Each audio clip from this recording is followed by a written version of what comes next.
Yeah, hi guys. It really came as a shock, this one. Not just that Isak was moving, but the price as well, 70 million euros. That's a really big price, and I think it had to be to get Real Sociedad to pick up the phone. Remember, his release clause was 90 million, so it had to be close to that.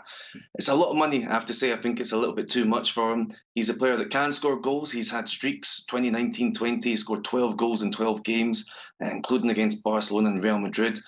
Last season, not so great. Only scored 6 goals. His XG last season was 10.8, and he was the second player in all of La Liga with a negative difference between that XG and his actual goals. So a very streaky player for sure, but his ceiling is high, and maybe that's why Newcastle paid 70 million. Also, if you have the money, why not? Yeah, well, they've got the money, I suppose. For the Newcastle fans watching, tell them a bit about the profile of the player, what kind of player he is. Yeah, so besides his streaky form in front of goal, he is a player that can create his own chances. He's really good at that, and so many of the chances he makes and that he misses are ones that he's created on his own. So not your typical centre forward. He's 6'3" for a 6'3" centre forward. He's not particularly strong in the air, but he's so good with his passing, so good with his intuition with his teammates.